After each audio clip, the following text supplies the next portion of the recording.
is not really a story, but something that I just wanted to kind of discuss with you guys because I think Tristan, you were the one that brought it up in a group chat earlier, sometime earlier this week or last week, where it's nice to ask these type of questions, right? So regarding this show, Zillennial Money, is it a conservative podcast, or like are we being the new Alex Jones? Are we like the new alt-right, or are we like, where are we on the political spectrum? Are we being sensible? Because I know like people will probably classify us as a conservative podcast. But I just want to bring up this idea of what's called the Overton window, right? So if you guys don't know what that is, uh, Joseph Overton, he was a political uh, analyst, political scientist, who came up with this idea that there's something called the Overton window, which is this kind of box of policies that are, acceptable to the vast majority of people. And this box is not always in the same spot if you plot it between the left and the right. Sometimes it's more on the right, sometimes it's more on the left. But everyone kind of like agrees that this kind of policies that are in this box are acceptable. And if you stray too far away from the box, then it goes from acceptable to radical to unthinkable, right? So, for example, like I don't know, all right, like fascism or just communism and stuff like that are probably on either end of this. But I feel like, so for me, I grew up being a progressive, right? And I think I could speak for both of you here as well, where from our upbringings, we tend to stray on the progressive side, all things considered. However, if I were to classify myself in terms of like the political spectrum, I would say that I'm probably center right at this point. And I've struggled with this for a long time because for a long time I was in denial. I'm like, I'm not a conservative. What are you talking about? I'm a progressive, right? But then what I feel like happened was the Overton window over the past, I don't know, 10 years or so, ever since like the Obama years, I would say, till now, it's been shifting left consistently. Whereas the things that were considered center left is now being considered center or center right. And then the Overton window just kept on going to the left, where there's some policies, and you see this in both Canada and the United States. But in the United States, you see a lot of these what I would consider alt left positions, which have become socially acceptable. So, for example, like the whole like biological males and sports thing, I think that's something that like a lot of people can agree on, that's like it's not like we're trying to be against trans people. It's just from a issue of fairness, right? If you're born a male, you're exposed to testosterone, and you have more muscle mass, you're just faster and you're better and you're stronger than your biological female opponents, right? So we've seen stories where somebody was born a male, biological male, and then they competed in competitions with other biological males when they were younger, and then they placed like 30th place or something really low, and then they decide to transition to a female, and then all of a sudden they start winning first place when they're competing against biological females, right? So this type of stuff, I think, if you were to ask people 10 years ago, everyone, or not everyone, but most people would say that, yeah, we probably shouldn't have that. But I feel like the Overton window has shifted so far to the left where there is a significant amount of people that are like, yeah, like if you're trans, then even if you were born a male, even if you have a biological advantage, we should let you compete in female sports. And I don't agree with that, right? And I've seen just on that specific topic, I saw a video today actually on with Trump, and he was speaking to a room full of governors, and the governor of Maine is resisting his attempts to ban biological males from female sports, and then they're like, it was a really tense exchange. Like the governor of Maine literally was like, "I'm gonna sue you, like see you in court." right? Like it got to that point. I'm like, how do we get to that point, right? Where I feel like the Overton window is so far to the left, where I feel like you have all these like radical leftist ideology that's becoming more and more acceptable. Whereas, positions that were kind of in the middle or maybe even slightly center left are now center right. I'm super biased on this. Obviously, feel free to disagree with anything I said, but this is just my opinion. So I'm curious to hear what you guys have to think. Are we a conservative? Are we a cringy conservative podcast, or are we being sensible? And where would you place yourself on the political spectrum if you had to? I know like politics and people's opinions is much more complicated than a political spectrum, but if you had to choose, like, what would you say? Where would you place yourself? I'm curious to hear what you guys' thoughts are on everything I just said. My perspective is that like I have actually been like a really leftist person my whole life up until a few years ago. Um, I'm not as like socialist, I guess, as I used to be, so I have like shifted a little bit more to the center.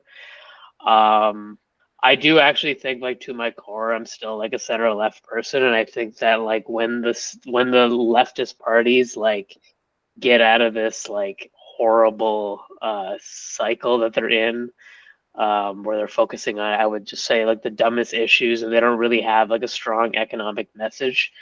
And they're like their economic message is just tax the rich, which like has been it kind of got played out like 10 years ago, but they're still saying it, and now it's just moved on to like Elon derangement syndrome, which is I saw like I was driving down the highway today and I saw the sign that said F Elon. Somebody just spray painted on the wall. So that's like coming to Canada now. Like the Democratic talking points are now the talking points in Canada. And I just think that as long as the left is like silly and like operating on bad software, they're just not going to attract voters like me. Uh, People like me are just getting fed up. And I just think our podcast actually is fairly centrist because I do watch some conservative podcasts online and they don't talk about the issues we talk about. Like so like culturally I would not say we're conservative. We are like I think that we're actually a lot more libertarian, and libertarians often like move in different directions. Like libertarians were very pro George Bush until the Iraq War got them all pissed off, and they all shifted to Obama. Now you have libertarians got Trump elected. So I think that like those kinds of voters who kind of sit in the middle and just believe in freedom and that kind of stuff are kind of what we represent. I think most of us seem to be leaning left on most cultural issues, but are disgusted with the current state of the progressive parties. I also think a lot of our libertarianism is just tied to the fact that we're Bitcoiners. So it's like automatically there. I think our actual political party is Bitcoin, a little bit of Dodge for me and Andy. But if I was to like say what my political party is, it's Bitcoin and Dodge. Us being like finance guys that are focused on like markets, we are like the people within leftist coalitions that usually leave the coalition first because we like focus a little bit more on economic issues and we'll focus on cultural issues. Beyond that, like if I'm gonna just do like a general assessment of like leftist like echo chambers online, they're judgy, they're obnoxious, they eat their own, they're not very loyal. They've moved on to just attacking most people that come from like creator economy and that kind of stuff. Like they just don't value things that I value, things like technology. They become Luddites.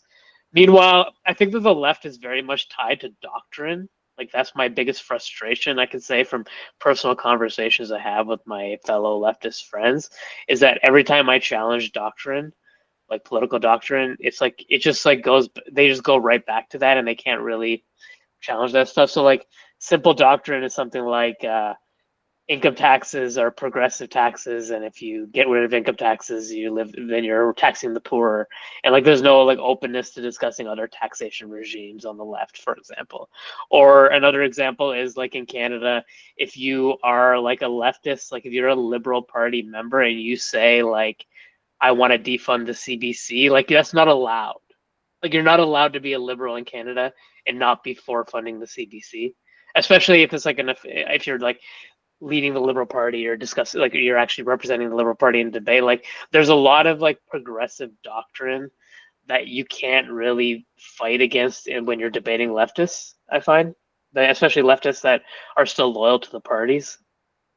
So I just think that our podcast reflects like a centrist tone where people are just we're just sick of the liberals. We all have buyer's remorse and we want change. I don't think half of our podcast is going to be conservatives 10 years from now. But yeah, we probably will all vote conservative is my assumption in the next election. But I think it's actually because we're sick and tired of the bullshit. I think that's all what it comes down to. We just don't see any value in the progressive parties. Yeah, well, I mean, I've already endorsed Pierre Poilievre, so I will definitely vote for him whenever the election is. And I think, Tristan, you've resisted calls to endorse a particular candidate, and I'm not going to force you to endorse a candidate today if you don't want to. But I keep saying this all the time, and I'll repeat it once again.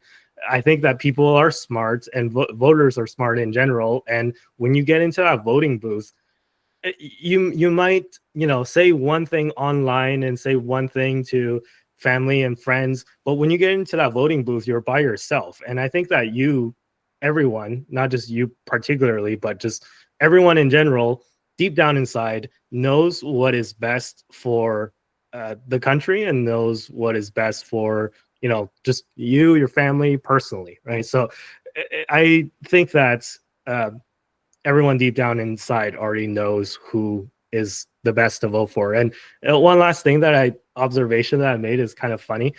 So you know how like you said, Sunil, that we're all Bitcoiners and our political party is Bitcoin. Well, Bitcoin is orange, right? And I see a lot of Americans that are like, oh, I hate the Republicans, I hate the Democrats, I'm going to vote orange in the election.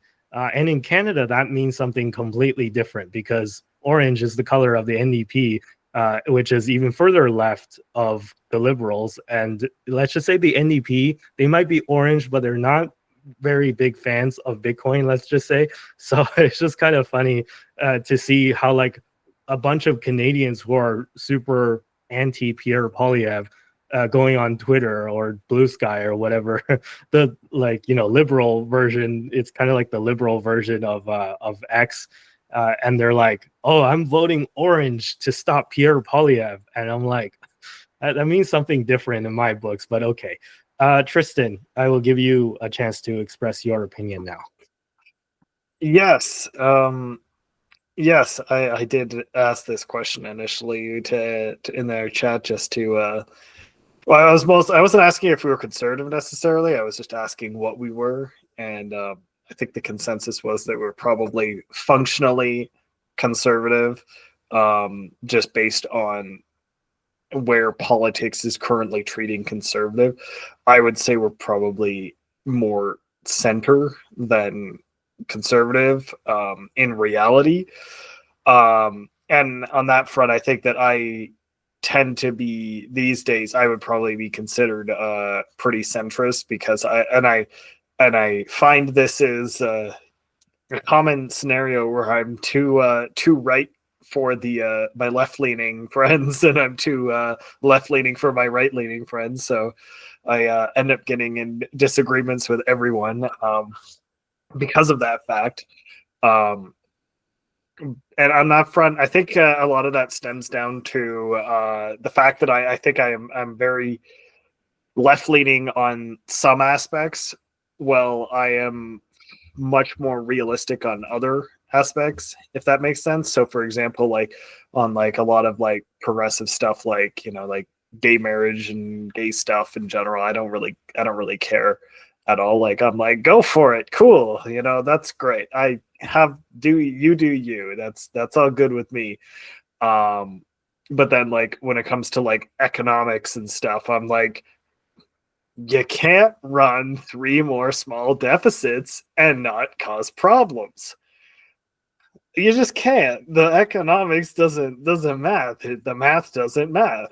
Math doesn't lie. It doesn't care about your feelings. You want to say that you can do that. You can't. It's just not how it works. You can't run deficits without causing inflation, and you can't have deficits, push off the the burden onto the future generation without having the burden eventually falling on the present generation. And so I think that in a lot of aspects, I think there's been areas in which I've seen consistent failings from the liberal parties who's been in power, particularly where in the past I've been relatively, I'm like, okay, you can run a deficit as long as what you're spending the money on increases the economy sufficiently to offset the amount of deficit that you're generating. This is technically a possibility.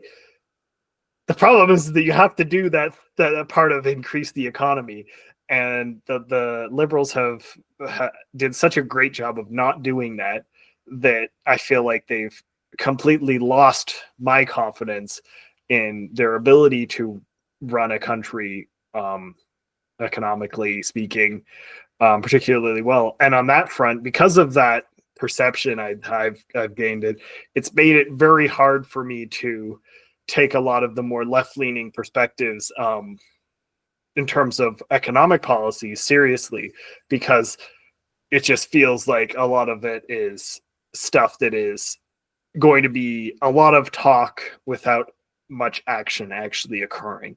And on that front, or if there is action, it is negative action because it is just increasing a deficit that we can't sustain long term. So I feel like in some respects I've maybe gotten a little bit more right leaning, just purely because I'm more focused on the economic aspect these days. Particularly, I mean, as you know, we're all Bitcoiners, so I think that we talk about finance a lot. We're all focused on finances, and I think it's really hard to not pay attention to a country's finances when it's the country you live in, and that's going to directly impact your life. And on that front, the way that the finances in our country is being handled often feels inefficient and detrimental in a lot of respects. And that's really, I think, where kind of my disagreement with a lot of what their policies have been has been stemming from. It's like, if the liberals had spent 3 deficits or whatever, however many deficits, back in 2015, and now we had high-speed rail between the Windsor to Quebec City corridor. We had cheap, efficient energy created across the country. We've reduced our reliance on non-renewables across, like in Alberta or something. Like if there was something to show for the money spent, I could be a lot more forgiving.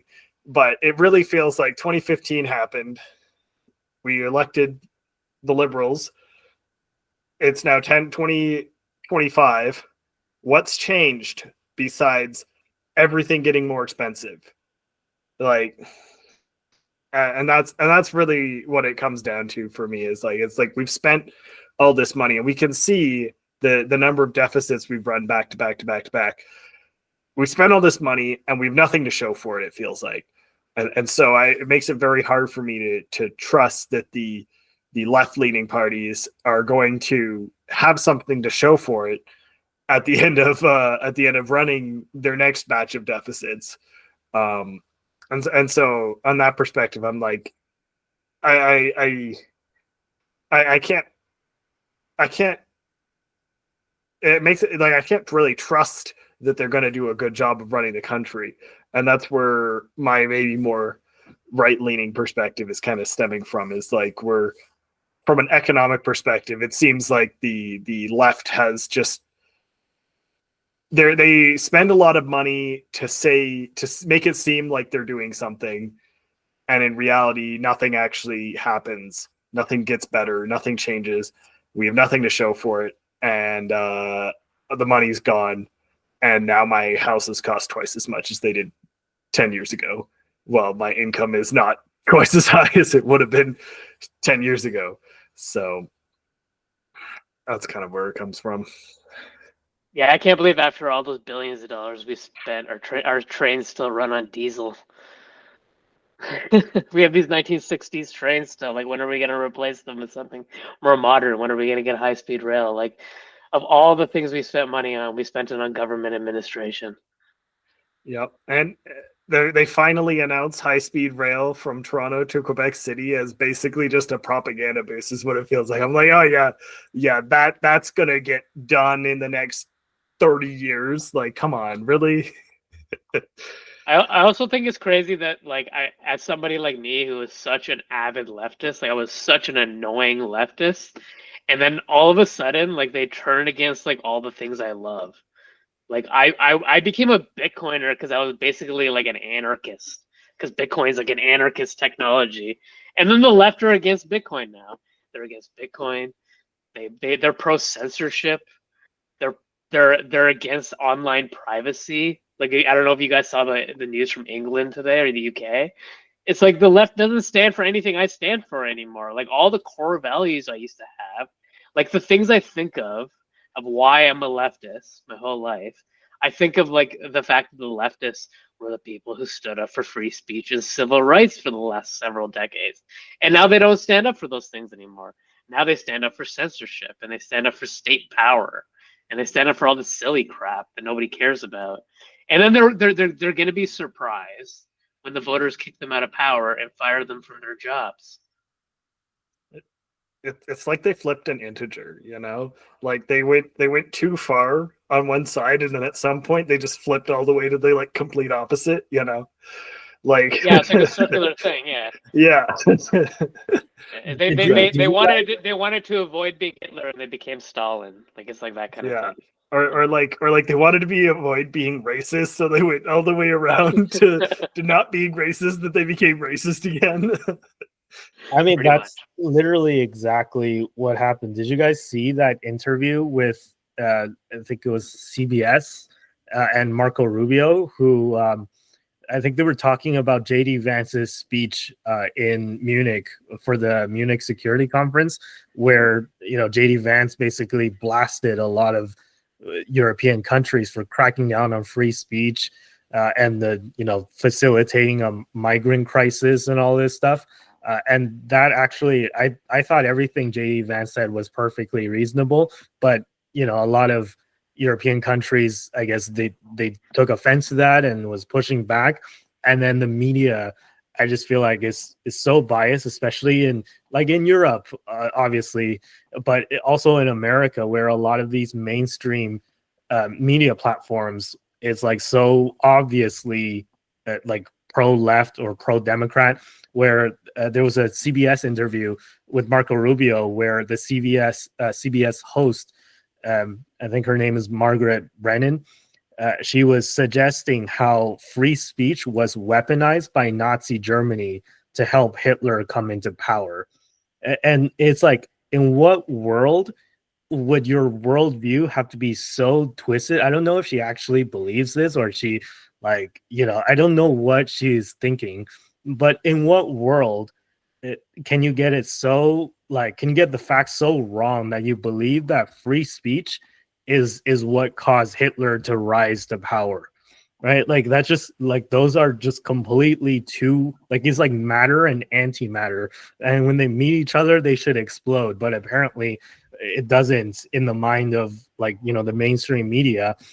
And yeah, it's just this is the state which the Democratic Party, or all the, I don't want to say all, but most of the leftist parties in the Western world, like the Liberals in Canada, the Democrats in the US, the Labour Party in the UK, and the SPD in Germany. We'll see, Germany's having an election soon, and it looks like the CDU is going to come back. But in my opinion, the CDU was also, even though they're supposed to be center right, they also contributed to a lot of the problems that Germany is facing right now.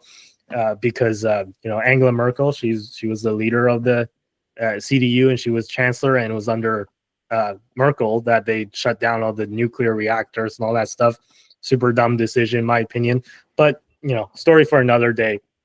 I just feel like that's kind of the state of the left right now, and it's a mess. So I hope that the Overton window shifts back to the right, and I think that, or not even to the, just shifts back to the center, right? By shifting right, they're not going to the right, they're actually going to the center, like the window. Right? So I hope that happens, and I feel like it is happening, but we'll have to see. And one last point, I think we're being pretty reasonable on this show, right? I wouldn't say that we're like, you know, the new Alex Jones or anything like that. Like, we're not a cringy, like extreme alt-right podcast. I think a lot of the stuff that we said over here is completely sensible, but obviously I'm biased on this. I kind of relate our show to the All In podcast, where I've said this before and I'll say it again, each one of us kind of has a doppelganger in the All In crew, right? Like, I'm probably aligned with David Sachs the most. Tristan, you're probably the most aligned with JCal. And then Dominic is most aligned with David Freeberg, who's just wants to talk about science and, you know, doesn't give a shit about anything else. And then for the longest time, we were missing a Chamath, but now we have a Chamath in Sunil. So yeah, season 2 is going to be great.